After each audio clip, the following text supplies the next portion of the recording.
wabarakatuh. Alhamdulillah kita hari ini bisa berkumpul di ruang pertemuan dalam rangka diseminasi budaya positif calon guru penggerak angkatan 9 SMK Negeri 1 Belitung Kabupaten Bangka, Provinsi Kepulauan Bangka Belitung. Sebelum kita memulai acara pada pagi hari ini, kita ucapkan dengan lafaz basmalah. Bismillahirrahmanirrahim. Kepada Bapak Zuri, kami mohon bantuannya untuk membuka dengan membaca doa. Kepada Bapak kami persilakan.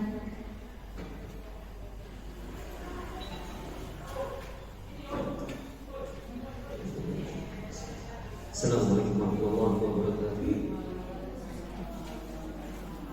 Mari kita berdoa bersama-sama, mengajak kedua tangan kita memanjatkan doa kepada Allah. Semoga apa yang kita inginkan, apa yang kita minta, apa yang kita niatkan, semuanya dikabulkan oleh Allah Subhanahu wa taala. A'udzubillahi minasyaitonir rajim. Bismillahirrahmanirrahim. Hamdan syakirin, hamdan na'imin, hamdan ni'amahu wa yukafi ma'asiyah. Ya Rabbana alhamdu kama yanbaghi li jalali wajhika wa 'azimi sultanik. Wassallallahu tasliman bi rahmatika ya arhamar rahimin. Ya Allah, pada hari ini kami berkumpul di aula kami ini, ya Allah. Allah tercinta kami ini, ya Allah. SMK kami tercinta yang kami banggakan dalam acara diseminasi budaya positif calon guru penggerak angkatan 9 SMK Negeri 1 Belitung Kabupaten Bangka, Provinsi Kepulauan Bangka Belitung. Semoga dalam acara ini Engkau limpahkan rahmat dan rahim-Mu kepada kami, ya Allah, dan lancarkanlah semua kegiatan-kegiatan kami, ya Allah, baik yang ada saat ini maupun ke depannya, ya Allah, dan berikanlah keberkahan-Mu, ya Allah, ya Tuhan kami. Kami selalu mengharapkan Engkau memberikan kesehatan kepada kami, ya Allah. Engkau memberikan keselamatan dan perlindungan kepada kami, ya Allah, agar kami dapat menjadi guru-guru yang terbaik di sekolah ini, ya Allah, agar kami dapat memberikan ilmu kami yang bermanfaat bagi anak-anak kami pada saat ini dan masa depan mereka, ya Allah. Ya Allah, ya Tuhan kami di sekolah ini adalah satu, ya Allah, satu keluarga besar yang tiada terpecahkan, ya Allah, dan janganlah Engkau pecahkan, ya Allah. Satukanlah kami di dalam naungan sekolah ini, ya Allah, dalam naungan lembaga ini, ya Allah, dalam satu visi dan satu misi, ya Allah. Ya Allah, ya Tuhan kami, andaikan kami memiliki kesalahan, mohon ampunilah dosa kami, ya Allah. Ampunilah kesalahan kami, ya Allah. Andaikan kami memiliki kebaikan, terimalah segala amal perbuatan kami, ya Allah, untuk bekal perjalanan hidup kami di dunia ini, ya Allah, maupun di akhirat.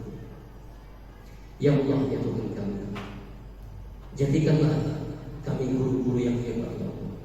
Jadikanlah kami guru-guru penggerak untuk menggerakkan anak bangsa ini, ya Allah. Wabil khusus anak-anak kami di sekolah ini, ya Allah. Ya Allah, ya Tuhan kami, andaikan kami sudah mendapatkan ilmu dari-Mu, ya Allah, tolong jangan hilangkan dari benak kami, dari pikiran kami, dari hati kami, ya Allah. Karena itulah bekal kami kan sebagai guru, ya Allah. Ya Allah, ya kami, tidak luput juga, ya Allah, tolong perbaikilah akhlak-akhlak kami, ya Allah. Tolong perbaikilah karakter-karakter kami, ya Allah, agar kami sebagai guru teladan bagi anak-anak kami di rumah maupun bagi anak-anak kami di sekolah, ya Allah. Allahumma ighfirli wa liwalidayya warhamhuma kama rabbayani shaghira. Allahumma ighfirli wa liwalidayya warhamhuma kama rabbayani shaghira. Allahumma ighfirli wa liwalidayya warhamhuma kama rabbayani shaghira. Allahumma arzuqni rizqan wasi'an bila ta'min wa la nasib innaka 'ala kulli syai'in qadir. Rabbana atina fid dunya hasanah wa fil akhirati hasanah wa qina adzabannar wa qina adzabannar wa qina adzabannar. Wassallallahu ala sayyidina Muhammad wa ala alihi wa sahbihi ajma'in. Subhana rabbika rabbil izzati amma yasifun. Wassalamu ala mursalin walhamdulillahi rabbil alamin. Assalamualaikum warahmatullahi wabarakatuh. Terima kasih kepada Pak Juri. Amin amin ya rabbal alamin. Semoga acara kita pada pagi hari ini bisa berjalan dengan lancar. Langsung saja ke acara inti. Pada kesempatan kali ini, Bu Ansi akan menjelaskan tentang calon guru penggerak mengenai diskriminasi budaya positif. Bu Ansi, kami persilahkan.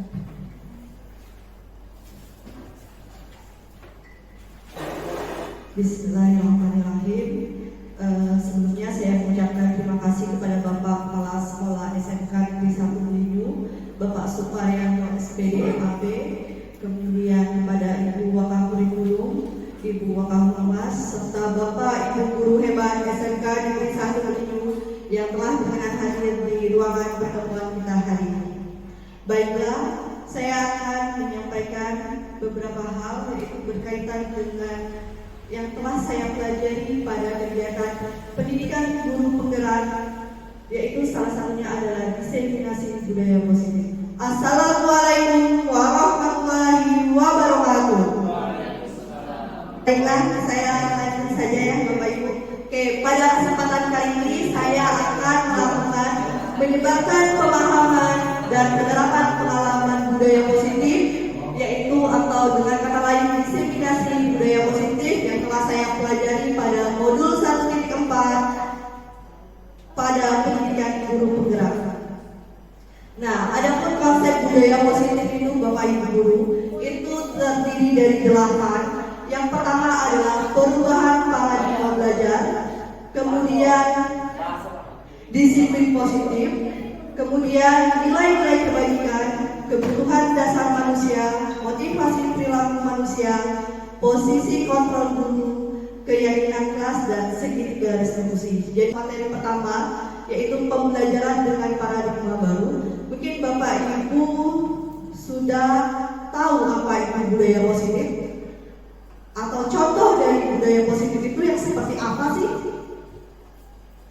Ada yang bisa menyampaikan? Mungkin Pak Zuri, kira-kira contohnya seperti apa Pak? Kita sering dengar apa itu budaya positif. Nah, budaya positif itu budaya yang seperti apa? Contohnya saja. Ya. Contoh kita mengajak anak-anak untuk royong gitu. Oke, gotong royong. Selain gotong royong, kira-kira apa lagi? Pak Firza mungkin. Memberikan apresiasi atas kinerja seorang, mengapresiasi terhadap sebuah kinerja. Oke, jadi dalam pembelajaran itu adalah salah satu dari contoh budaya positif. Jadi pembelajaran dengan paradigma baru ini yaitu adalah pembelajaran dengan yang dirancang berdasarkan pembelajaran diferensiasi, sehingga para peserta didik itu belajar sesuai dengan kebutuhannya, tahap perkembangannya, dan sesuai dengan teori psikologis modern untuk mewujudkan profil pelajar Pancasila yang telah kita terapkan pada kurikulum mereka, yaitu suatu program apa Bapak Ibu? P5. Nah, P5 itu adalah suatu wujud dari pembelajaran dengan paradigma baru, di mana profil pelajar Pancasila itu memiliki 6 dimensi. Terdiri dari dimensinya yang pertama adalah beriman dan bertakwa kepada Tuhan Yang Maha Esa dan berakhlak mulia, kemudian berkebinekaan global dan bergotong royong, kreatif, bernalar, kritis, dan mandiri. Jadi terdapat 6 dimensi dari profil pelajar Pancasila tersebut. Nah, paradigma barunya yang seperti apa? Paradigma barunya yang pernah kita dengar itu pembelajaran yang berpusat pada guru dan berpusat pada siswa atau student center dan teacher center. Nah, sekarang kita harus pembelajarannya harus berpusat pada siapa? Pada murid ya, dengan menerapkan profil pelajar Pancasila.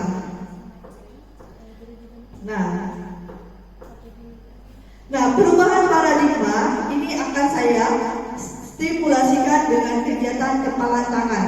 saya akan membagikan sebuah kertas. Kertas di sini Bapak Ibu boleh menulis sesuatu yang berharga atau penting pada diri Bapak Ibu.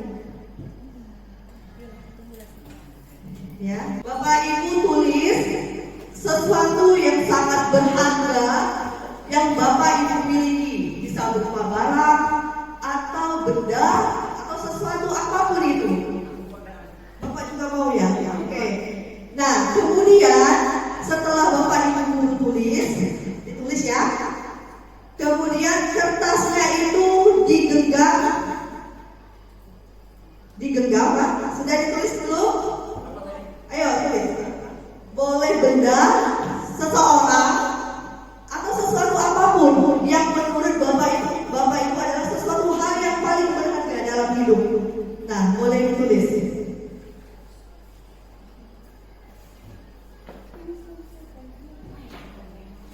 Jika sudah ditulis, maka ya itu digulung kecil-kecil, kemudian digenggam dengan sekuat tenaga.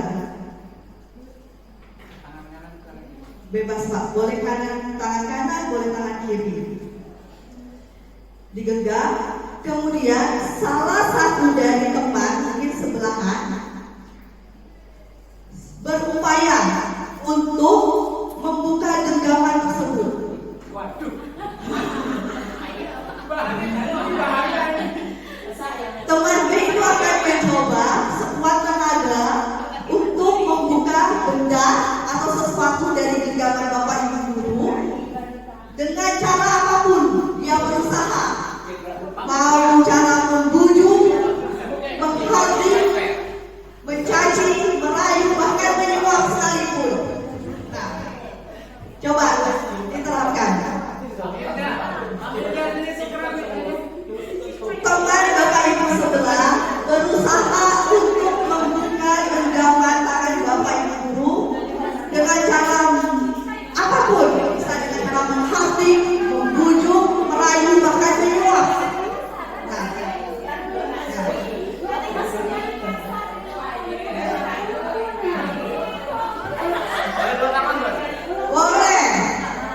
boleh kedua tangan. Pokoknya Bapak Ibu sekuat tenaga membuka kertas yang ada di tangannya. Ya, dengan cara merayu, membujuk, atau bahkan menyuap boleh.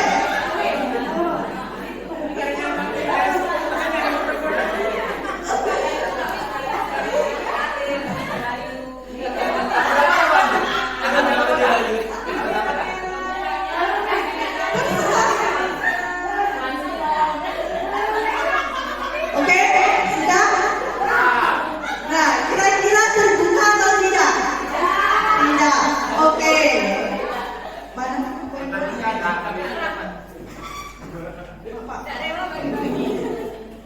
Nah, berarti ada yang sebagian terbuka, ada yang sebagian tidak ya. Nah, kita lihat.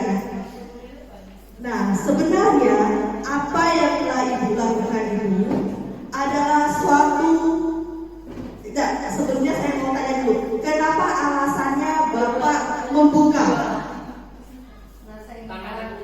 Oh iya, tangannya kuat. Kemudian kenapa Pak Zuli tetap menggenggam sekuat tenaga? Gak ada mukanya. Ada yang mukanya. Ini mungkin kenapa Bu Mega tetap menggenggam? Kenapa Bu Mega tetap menggenggam kertasnya? Karena itu yang paling penting. Oke, bagus sekali jawabannya. Tepuk tangan buat Bu Mega. Nah, jadi benar sekali. Dari ilustrasi tadi kita dapat mengetahui bahwa yang menjadi kontrol pada diri kita itu adalah diri sendiri. Jadi perubahan apapun yang terjadi itu kalau diri kita tidak mau menerima perubahan, maka itu tidak akan terjadi. Nah, berarti apa? Diri kita harus menerima segala perubahan. Seperti pada teori miskonsepsi tentang teori diri. Seperti ilusi guru mengontrol murid. Kita menganggap kita ini sudah mengontrol murid. Sebetulnya kita tidak bisa mengontrol murid, Ibu. Sebenarnya kita itu tidak bisa mengontrol murid. Hanya saja murid itu yang mau membuka dirinya untuk mau dikontrol. Kalau dia berusaha tidak mau, maka dia akan melakukan hal yang tidak sesuai aturan. Nah, kemudian ilusi bahwa semua perbuatan positif efektif dan bermanfaat. Misalnya bujukan dan nasihat-nasihat jika terlalu dalam, murid bisa ketergantungan dan tidak mandiri dalam mengontrol diri. Ini juga ketika kita memberikan hal-hal yang positif secara berlebihan, juga tidak akan bisa mengubah diri murid itu sendiri. Nah, itu hanya bersifatnya sementara saja. Kemudian ilusi bahwa kritik dan membuat rasa bersalah mampu menguatkan karakter. Kalaupun kita harus mengeluarkan kritikannya secukupnya saja dan tidak mengeluarkan kata-kata kasar kepada murid. Kemudian ilusi bahwa orang dewasa berhak memaksa. Pada kenyataannya dan seharusnya menentukan hak itu adalah pilihan masing-masing. Jadi orang tidak bisa memaksa kita, karena yang terjadi itu adalah kita yang mengontrol diri kita. Karena kita punya keyakinan. Seperti tadi ilustrasinya adalah kertas yang digenggam, itu adalah hal yang penting. Kita tidak mau memberikan sesuatu itu yang penting kepada orang lain. Karena apa? Karena kita memiliki keyakinan dalam diri kita bahwa ini adalah hal penting. Seperti itu. Nah, begitu juga dengan murid. Murid juga dia punya nilai-nilai kebajikan yang mungkin dia yakini. Sehingga itulah yang membuat murid yang terkadang tidak bisa kita kontrol. Seperti itu. Nah, perubahan paradigma yang stimulus respon menjadi teori kontrol. Bisakah kita mengontrol seseorang? Pada teori stimulus respon, kita mencoba mengubah orang agar berpandangan sama dengan kita. Menurut teori kontrol, kita berusaha memahami orang lain tentang dunia. Kemudian, perilaku buruk dilihat sebagai suatu kesalahan. Menurut teori kontrol, semua perilaku memiliki tujuan. Jadi anak-anak kita yang kadang kita melihat itu mereka sering melakukan kesalahan, itu sebenarnya mereka itu ada alasannya. Nah, itu. Kemudian orang lain bisa mengontrol saya. Nah, menurut teori kontrol, yang hanya dapat mengontrol kita adalah diri sendiri. Kemudian saya bisa mengontrol orang lain menurut stimulus respon. Nah, menurut teori kontrol, Anda tidak bisa mengontrol orang lain. Pemaksaan pada saat bujukan gagal, sedangkan menurut teori kontrol, kolaborasi dan konsensus menciptakan pilihan-pilihan baru. Jadi kita ketika anak melakukan kesalahan itu, kita melakukan pilihan-pilihan baru, alternatifnya apa. Kemudian model berpikir menang kalah menurut stimulus respon, tapi menurut teori kontrol adalah model berpikir menang dan menang, atau yang kita sebut dengan win-win solution. Jadi pada diri kita sebenarnya yang dapat mengontrol kita itu adalah diri sendiri. Begitu juga dengan murid. Bukan bapak kepala sekolah, bukan ibu bapak murid dulu. Jadi aturan-aturan yang ada di sekolah ini yang bisa kita ikuti itu karena kontrol diri kita sendiri, keyakinan kita terhadap aturan-aturan tersebut. Nah, kalau kita tidak meyakininya, tidak mempercayainya bahwa itu hal baik, maka kita akan melakukan hal tersebut. Misalnya datang tidak tepat waktu, seperti itu. Nah, karena kita walaupun ada kelas sekolah itu tidak akan berpengaruh, sama dengan murid. Nah, kemudian selanjutnya adalah disiplin positif. Dalam budaya kita, makna kata disiplin itu telah berubah menjadi sesuatu yang dilakukan oleh seseorang pada orang lain untuk mendapatkan kepatuhan. Kita cenderung mengubahkan kata disiplin dengan ketidaknyamanan. Kemudian, merupakan salah satu disiplin diri yang memampukan seseorang untuk mengontrol perilakunya dalam kesadaran dan bertanggung jawab berdasarkan nilai-nilai kebajikan tadi atas tindakannya sebagai wujud menghormati diri sendiri dan orang lain. Nah, sebagai pendidik, kita itu seharusnya adalah menuntut murid untuk memiliki disiplin diri. Nah, dalam melakukan segala tindakan dapat membuat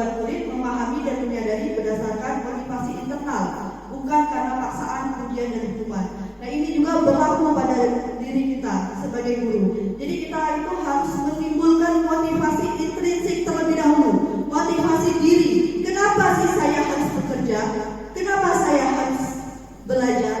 Nah, itu harus timbul, alasannya itu harus dari dalam diri kita, bukan karena Bapak Supar, bukan karena Ibu Dewi atau Ibu Mega. Nah, itu tetapi itu timbul dari dalam diri kita. Itu yang sebaiknya kita lakukan. Nah, nilai-nilai kebajikan. Tadi saya sudah menyinggung bahwa kita harus meyakini nilai-nilai kebajikan. Jadi nilai-nilai kebajikan itu Bapak Ibu, yaitu nilai positif yang disepakati bersama tanpa adanya unsur bangsa, agama, bahasa maupun latar belakang yang akan menjadi tujuan yang ingin kita capai. Nah, contohnya kalau menurut kurikulum Merdeka memiliki tujuan yaitu mewujudkan peserta didik atau murid yang memiliki karakter profil pelajar Pancasila. Nah, tadi ada yang saya sebut ada 6. Yang pertama adalah beriman dan bertakwa kepada Tuhan Yang Maha Esa, kemudian berakhlak mulia, mandiri, bergotong royong, berkebinekaan global, bernalar kritis dan kreatif. Adapun menurut Ibu Primary Years Program yaitu ada nilai kebajikan toleransi, rasa hormat, integritas, mandiri, menghargai, antusias, empati, keingintahuan, kreativitas, kerjasama, percaya diri dan komitmen. Adapun berdasarkan keterampilan ini adalah contoh-contoh nilai kebajikan pada suatu organisasi atau suatu program. Nah, mungkin sekolah kita dapat merancang nilai kebajikan apa yang kita utamakan di sekolah ini. Apakah kejujuran? Apakah beriman dan bertakwa kepada Tuhan Yang Maha Esa? Nah, itu mungkin kita bisa diskusikan lebih lanjut lagi. Agar apa? Agar nilai kebajikan tersebut kita yakini untuk menimbulkan motivasi intrinsik pada diri kita. Nah, selanjutnya adalah materi tentang kebutuhan dasar manusia. Jadi Bapak Ibu guru, bahwa setiap manusia itu adalah memiliki kebutuhan dasar yang dia ingin penuhi dalam kehidupan sehari-harinya. Semua yang kita lakukan ini adalah usaha terbaik untuk mendapatkan apa yang kita inginkan. Ketika kita mendapatkan apa yang kita inginkan, sebetulnya adalah kita sedang memenuhi salah satu kebutuhan dasar kita. Nah, kira-kira adakah Bapak Ibu yang tahu apa kebutuhan dasar kita?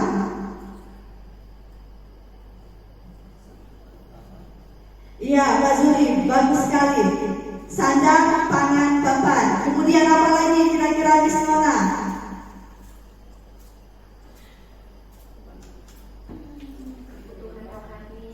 Pendidikan, oke. Kemudian, Bu Mikir apa Bu? Kebutuhan rohani. Selain itu, Bu Sumaryani, kira-kira apa? Iya, kesehatan. Oke. Itu adalah salah satu dari kebutuhan dasar yang kita penuhi. Nah, kita lihat. Nah, ternyata kebutuhan dasar itu ada 5 Bapak Ibu. Yang pertama adalah bertahan hidup. Bertahan hidup itu contohnya mungkin seperti Bapak Zuri bilang tadi, pangan, sandang, papan, kemudian kesehatan, keagamaan, kemudian kesehatan. Itu adalah wujud dari kita memenuhi kebutuhan dasar kita sebagai yaitu bertahan hidup. Kita mau hidupnya lama, otomatis kita harus olahraga. Kita mau hidupnya biar gak kelaparan, kita harus makan. Nah, itu contoh untuk bertahan hidup. Kemudian diterima dan dikasihi. Contohnya seperti apa? Mungkin kalau kita di dalam pembelajaran di kelas, kita melihat siswa-siswa yang suka cari perhatian ya? Iya nggak? Pernah nggak menemukan siswa-siswa yang suka caper? Ya, artinya anak tersebut sedang memenuhi kebutuhan dasarnya, yaitu diterima atau dikasihi. Mungkin orang tuanya di rumah tidak sempat Bapak Ibu memperhatikan, makanya dia bersikap alay atau cari perhatian kepada guru. Nah, itu salah satunya. Kemudian penguasaan. Mungkin Bapak Ibu pernah melihat siswa ketika dalam satu kelompok dia terlalu aktif. Ya enggak? Ada kan? Dia aktif, bertanya, kemudian dia mau tampil terus. Nah, itu salah satu juga contoh dari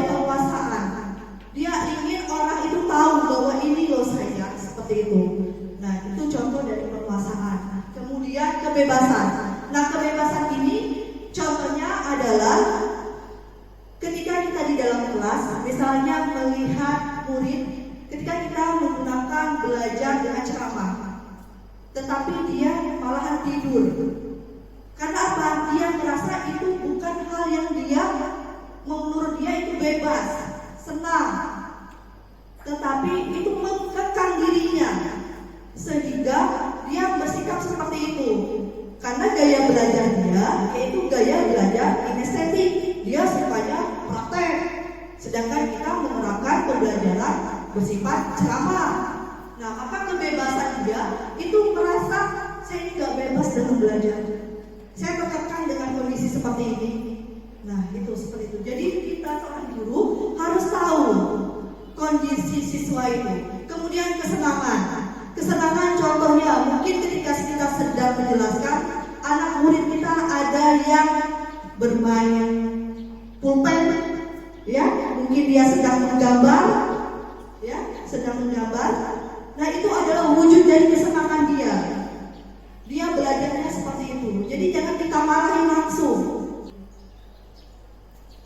Nah, sehingga setelah kita mengetahui motivasi kebutuhan dasar tadi, kita tahu motivasi perilaku manusia itu. Bahwa motivasi perilaku manusia itu terdiri dari 3, Bapak Ibu. Yang pertama adalah untuk menghindari ketidaknyamanan atau hukuman. Seperti kita datang ke sekolah itu pagi-pagi karena ada nyaman nih kayak Pak Sumpal, karena Pak Sumpal jam 6:30 di sekolah. Kita loh.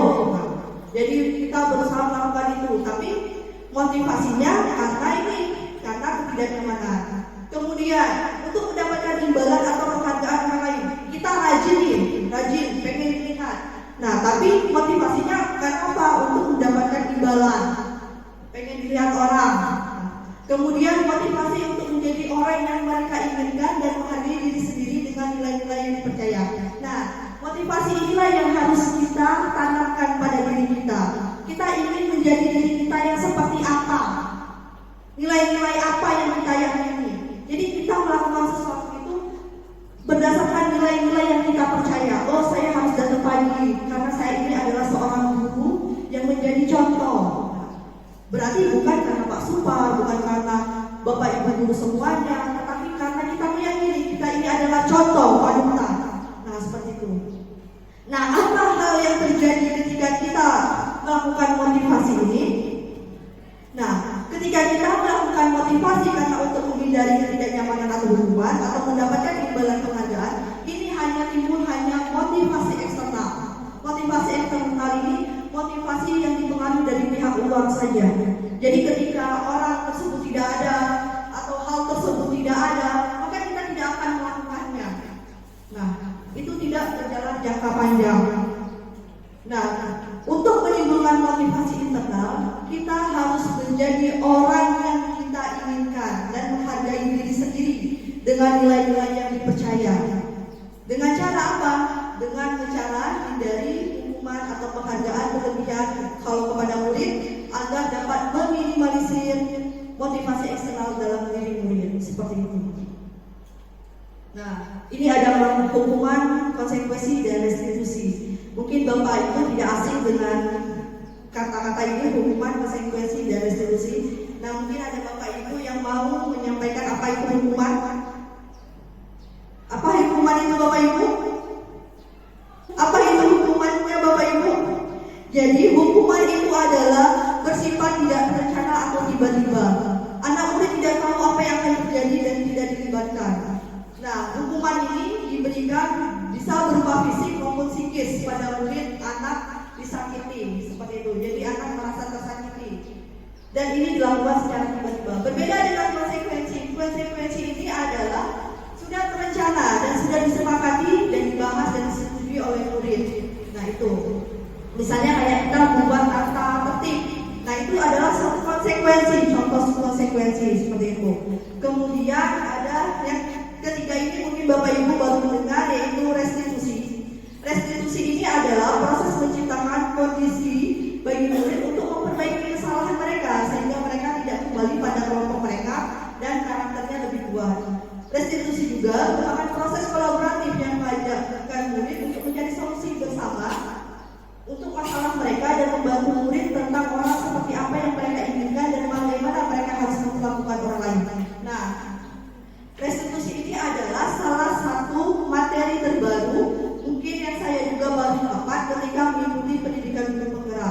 Tetapi setelah saya amati, restitusi ini sebenarnya sudah digunakan oleh bapak kepala sekolah kita. Contohnya seperti apa?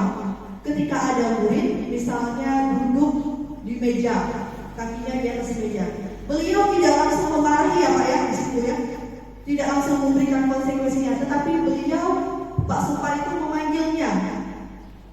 Baik siswa yang melakukan pelanggaran misalnya nongkrong, pakai HP, kemudian duduk di atas meja. Saya sudah mengamati beberapa hal yang bapak kepala sekolah kita lakukan. Ternyata bapak kepala sekolah kita ini sudah melakukan, yaitu restitusi. Bapak melakukan kolaboratif, mengajak murid untuk berdiskusi, sehingga murid tahu apa kesalahannya dan bagaimana cara mengatasinya. Nah, itulah yang disebut dengan restitusi. Sehingga murid yang posisinya gagal atau dirinya yang salah tadi, dia tidak merasa gagal, tetapi dia mau bersukses seperti itu, berubah menjadi sukses. Nah, selanjutnya adalah posisi kontrol seorang guru.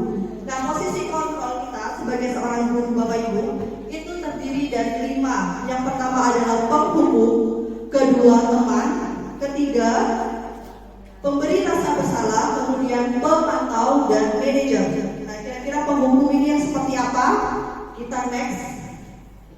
Penghukum ini adalah guru yang menerapkan posisi penghukum. Biasanya mengatakan seperti ini: patuhi aturan saya, atau awas, kamu melanggar.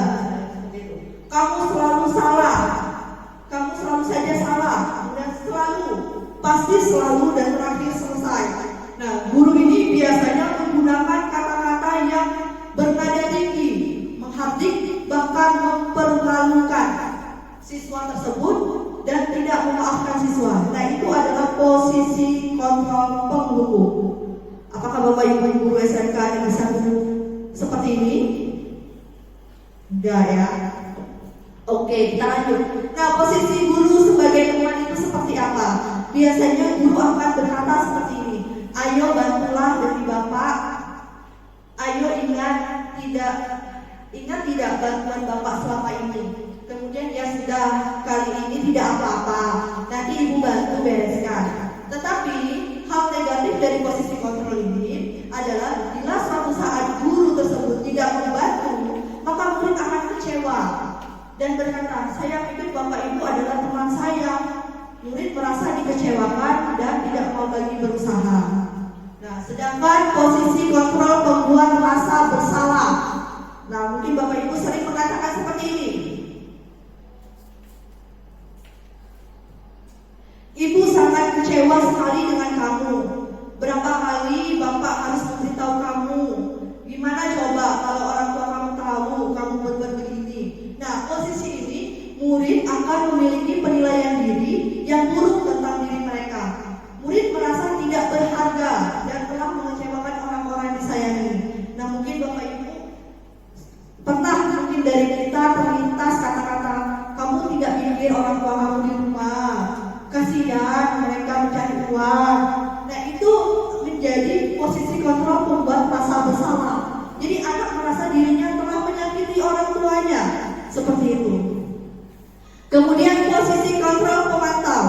Nah, posisi kontrol pemantau adalah sebagai seorang yang menjalankan posisi pemantau. Ini biasanya dengan mengajukan perkataan seperti ini: peraturannya apa?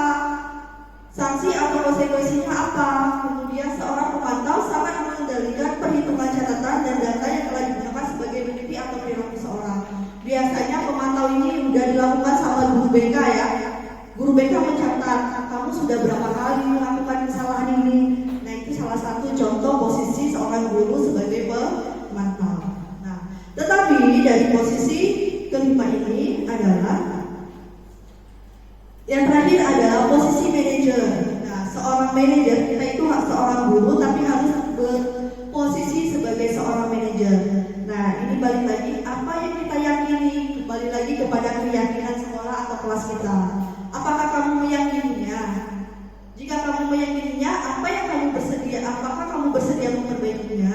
Nah, tugas seorang manajer bukan untuk mengatur perilaku seseorang. Kita membimbing murid dan mengatur dirinya sebagai manajer, bukan memisahkan murid dari kelompoknya, tetapi mengembalikan murid ke kelompok Nah, ini ada contoh soal. Soal ini saya mau bertanya pada Bapak Ibu guru semua untuk soal nomor 1. Ayolah tugasnya dikerjakan, nanti Ibu ditegur Bapak Kepala Sekolah. Kalau kalian tidak kerjakan tugas, tolong bantu Ibu ya. Nah, kira-kira itu posisi kontrol apa? Apa Bapak Ibu? Ayo, siapa yang berani? Kita bisa. Oke, Pak Zuri apa? Rasa bersalah. Oke, bersalah. Teman. Kemudian Bu Sumaryani apa? Teman. Bu Desi? Rasa bersalah. Pak Pizza? Oke, Pak kita lihat ya, disimpan jawabannya. Kemudian, kamu ini bagaimana? Kamu sudah berjanji kepada Bapak tidak akan terlambat lagi. Kamu kenapa ya senang sekali mengecewakan Bapak? Bapak benar-benar kecewa sekali. Nah, kira-kira itu apa? Rasa bersalah. Oke. Kemudian yang ketiga, segera buka sepatumu. Kalau tidak bisa mengenakan warna sepatu sesuai peraturan, patuhi aturan saya. Apa? Posisi kontrol apa Bapak Ibu? Penghukum. Oke, kita lihat ya. Kemudian yang keempat, kamu terlambat 15 menit. Apakah kamu sudah mengerti konsekuensi yang harus dilakukan bila terlambat? Itu apa? Apa? Ayo, Bu Yara apa Bu Yara? Posisi kontrol apa itu? Rasa bersalah. Oke, kita lihat ya. Bu Yara nomor 4 rasa bersalah. Kemudian, menurut kamu disiplin itu penting tidak? Dan apakah kamu bersedia memperbaikinya? Itu posisi kontrol apa? Manajer. Oke, kita lihat jawabannya. Nah, yang pertama itu adalah teman. Ayolah tugasnya dikerjakan. Nanti Ibu ditegur kalau Bapak sekolah. Kalian tidak menjalankan tugas, tolong bantu Ibu ya. Nah, mungkin ini Bu Desi sering posisi teman nih sama Penny ya Bu ya. Kemudian membuat rasa bersalah. Jadi guru mengatakan Ibu sangat kecewa atau Bapak sangat kecewa dengan sikap kamu. Nah, itu adalah membuat rasa bersalah. 3 itu penghukum, udah jelas ya.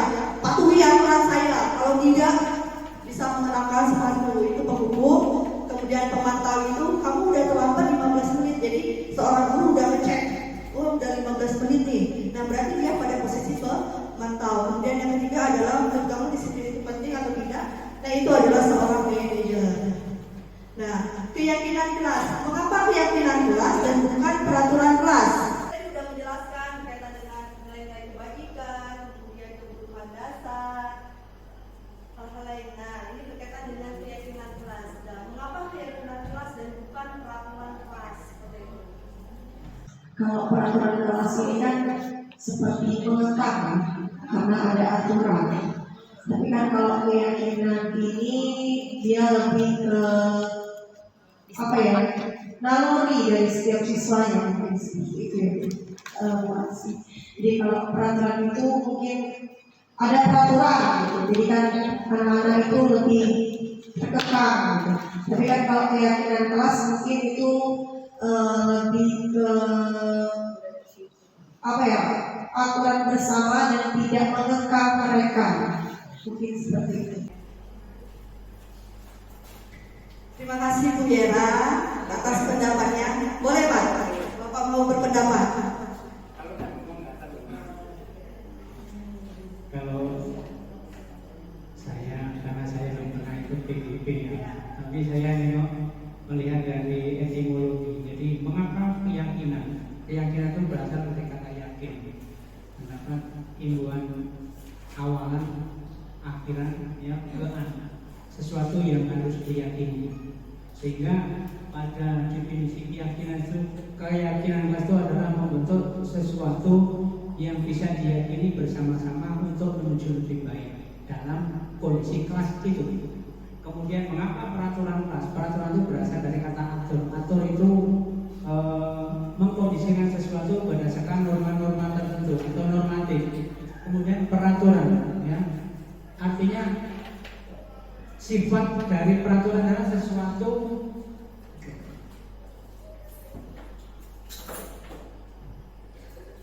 ini spesial pelarangan. Apa tadi lupa? Peraturan. Jadi peraturan itu segala sesuatu yang sifatnya internal, eksternal. Kalau keyakinan ini membangun sesuatu yang sifatnya internal. Kalau internal itu memiliki nilai kekuatan yang lebih jangka panjang. Kalau peraturan sifatnya eksternal, artinya mengkondisikan sesuatu. Dalam arti kalau dalam kelas adalah mengkondisikan kelas yang sifatnya dengan memanfaatkan media-media yang sifatnya eksternal, tetapi upaya-upaya untuk internal ini kurang optimal, sehingga efeknya pun jangkanya jangka pendek. Kalau dikaitkan dengan teori motivasi, karena kalau tidak salah teori motivasi itu ada dua, internal dan eksternal, atau intrinsik dan ekstrinsik. Intrinsik itu membangun motivasi, membangun suatu keadaan siswa, ya. Dengan mengupayakan kesadaran diri, itu intrinsik. Kalau ekstrinsik itu dengan memanfaatkan instrumen-instrumen atau media-media yang sifatnya dari luar, sehingga tergantung kondisi dalam jiwa. Kalau dalam jiwa siswa itu siap menerima, otomatis itu akan punya dampak jangka panjang. Yang dimaksud dampak itu adalah dampak keteriringan dari pelaksanaan motivasi. Nanti kalau panjang-panjang jadi yang diseminasi bukan sih. Oke, tepuk tangan buat Bapak Kelas kita. Oke, benar sekali ya Bapak Ibu yang telah disampaikan di Bapak Kelas kita. Jadi keyakinan kelas itu, kenapa keyakinan kelas bukan peraturan kelas? Karena kalau keyakinan kelas itu akan menimbulkan atau menumbuhkan motivasi pada diri murid, sehingga motivasi intrinsiknya terbentuk atau motivasi dalam dirinya terbentuk, dan ini bisa menjadi jangka panjang. Sedangkan kalau peraturan kelas itu dia hanya bersifatnya sementara, dia hanya takutnya hanya di dalam kelas itu saja. Di luar kelas dia udah melakukan hal-hal yang dia yakini tadi, misalnya bolos, mengeluarkan pakaian. Nah, kenapa anak-anak kita itu sering mengeluarkan pakaian? Karena dia meyakini ketika mengeluarkan pakaian itu adalah hal yang baik menurut dia, seperti itu. Padahal itu kurang, karena dia tidak meyakini seperti itu. Nah, itulah kenapa kita harus membuat keyakinan kelas, bukan peraturan kelas. Nah, bagaimana sih cara membuat apa itu keyakinan kelas? Jadi keyakinan kelas itu berupa pernyataan universal yang mudah diingat, dipahami, dan harus diterapkan di lingkungan kelas atau sekolah. Dan guru berperan dalam mewujudkannya terbentuknya keyakinan sekolah atau kelas dengan adanya kesepakatan antara guru dan murid. Jadi Bapak Ibu guru, saya udah share ya waktu itu di WA ya, bagaimana cara membuat program keyakinan kelas. Pertamanya kita harus menentukan nilai-nilai kebajikan apa yang ada di kelas itu. Misalnya saya kasih contoh, datang tepat waktu. Misalnya disiplin, nilai kebajikannya adalah disiplin. Berarti keyakinan kelasnya itu adalah datang tepat waktu, seperti itu. Atau misalnya tidak mencontek, kalau peraturannya tidak mencontek saat ujian, tapi keyakinan kelasnya adalah melakukan segala sesuatu dengan jujur. Nah, seperti itu. Atau lain lagi, misalnya apa lagi kira-kira Bapak Ibu bisa memberikan contoh bedanya dengan keyakinan kelas dan peraturan kelas. Tadi disiplin sudah, kemudian kejujuran sudah. Apa kira-kira? Ada yang mau memberikan contoh Bapak Ibu? Misalnya dengan misalnya tidak membuli. Misalnya peraturan kan kita dilarang membuli atau tidak membuli teman, baik secara psikis maupun secara fisik. Nah, itu kan peraturan itu kan. Nah, kita bisa meyakini bahwa kita sesama manusia harus saling menghormati atau menghargai. Itu adalah bukti salah satu keyakinan yang dapat kita. Nah, kemudian segitiga restitusi ini adalah materi terakhir, bahwa seorang manajer ketika guru melakukan posisinya sebagai seorang manajer, maka dia akan menggunakan segitiga restitusi dalam menyelesaikan masalah, yaitu dengan cara menstabilkan identitas, validasi tindakan yang salah, dan menanyakan keyakinan kelasnya. Tujuannya apa? Agar mungkin menjadi mandiri dan bertanggung jawab. Nah, bagaimana contohnya? Nah, contohnya ini adalah segitiga restitusi. Misalnya anak itu datang terlambat, seorang guru bisa bertanya seperti ini, Sabrina, mengapa datang terlambat? Sabrina, mengapa memakai sepatu berwarna coklat? Itu adalah contoh kesadaran identitas. Jadi kita menanyakan alasannya kenapa dia melakukan hal itu. Kemudian validasi tindakan yang salah dengan bertanya, Sabrina, apakah kamu mengetahui peraturan sekolah tentang warna sepatu yang harus dikenakan? Sabrina, nampaknya kamu terburu-buru supaya tidak terlambat ke sekolah ya. Nah, itu validasi tindakan yang salah. Jadi kita menanyakan dengan alasan dia, misalnya saya datang terlambat ini karena ini. Kenapa seperti itu? Kemudian menanyakan keyakinan. Sabrina, kamu tahu keyakinan sekolah kita yang sudah disepakati? Nah, kemudian menurut kamu keyakinan sekolah yang itu sekolah apa yang sudah kamu langgar? Apakah kamu bersedia untuk memperbaiki kesalahan tersebut? Kira-kira apa yang bisa kamu lakukan agar tidak terlambat? Nah, itu adalah salah satu kata-kata yang ketika kita melakukan posisi kontrol kita sebagai seorang manajer dalam menyelesaikan masalah itu dengan menggunakan segitiga restitusi. Mungkin itu saja yang dapat saya sampaikan. Demikian penerapan program budaya positif adalah guru memiliki standar kepribadian profesional dan sosial yang baik, di mana seorang guru mampu merefleksikan pada posisi kontrol saat ini bagaimana perjalanan kita sebagai emong yang menuntut murid menjadi insan mandiri, merdeka dan bertanggung jawab sesuai standar nasional pendidikan kita. Assalam guru penggerak, bergerak, tergerak dan menggerakkan. Wassalamualaikum warahmatullahi wabarakatuh.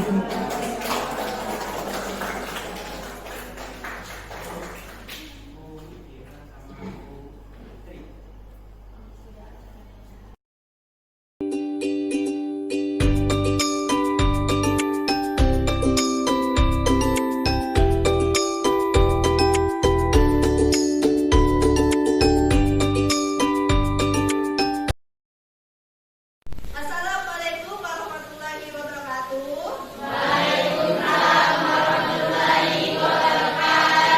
Apa kabar anak-anak hari ini? Oke, alhamdulillah kalau kita hari ini masih diberikan kesehatan sehingga kita dapat berkumpul kembali di kelas kita, di kelas 11 MP1. Oke, pada kesempatan kali ini Ibu akan menjelaskan tentang keyakinan kelas. Ada yang tahu apa itu keyakinan kelas? Oke, tidak tahu ya. Jadi keyakinan kelas itu hampir mirip dengan peraturan kelas. Hanya saja kalau keyakinan kelas itu menggunakan kata-kata positif. Nah, kenapa keyakinan kelas bukan peraturan kelas? Ada yang tahu?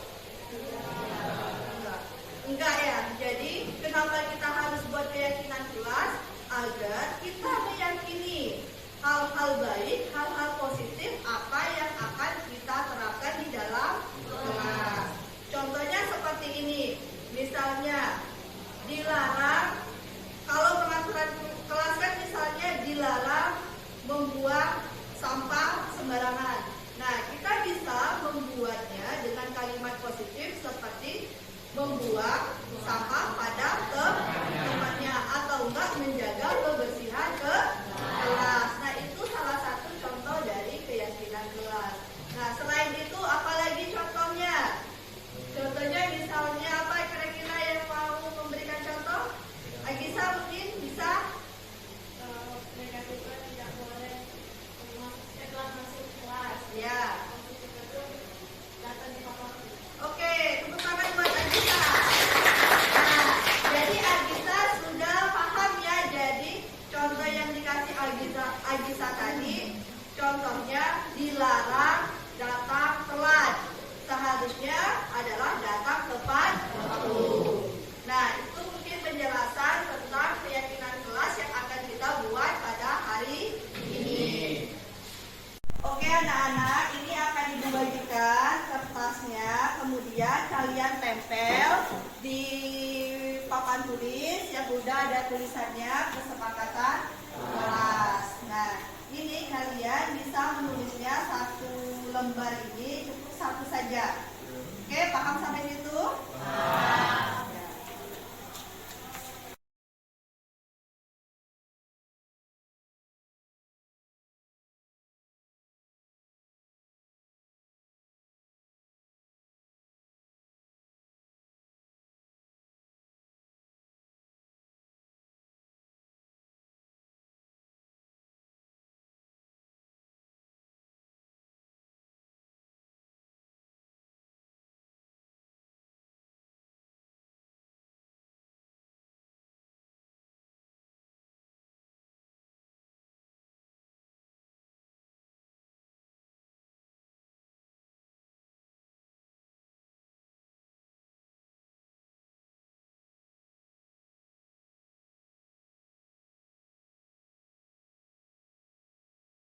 keyakinan kelas yang udah kalian buat ada berapa?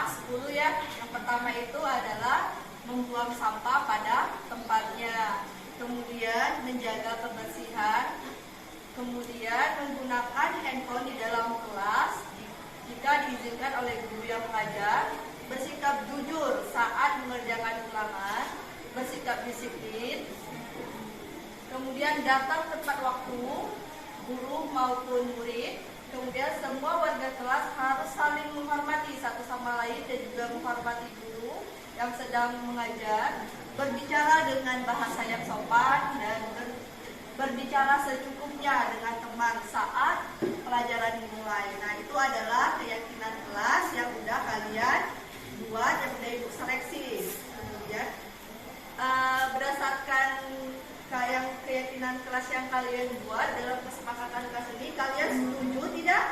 Setuju. Oke, kalau setuju berarti kita harus meyakini keyakinan kelas kita. Oke, terima kasih. Wassalamualaikum warahmatullahi wabarakatuh. Waalaikumsalam warahmatullahi wabarakatuh.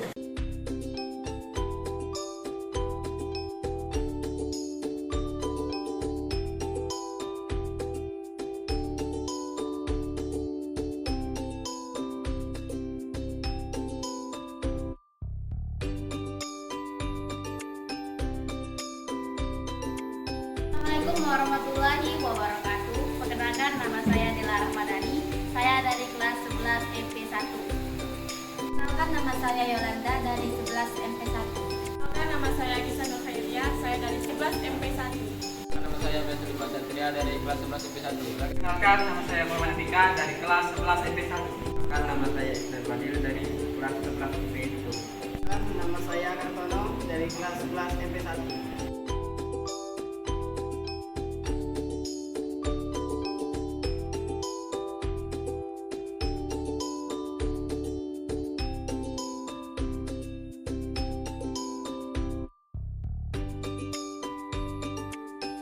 Sangat senang, sangat menginspirasi, Motivasi.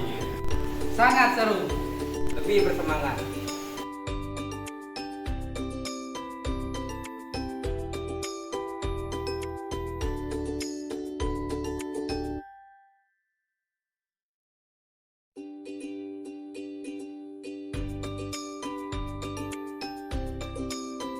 sangat penting, penting sekali, sangat penting, Sangat penting sekali. Sangat penting. Penting sekali.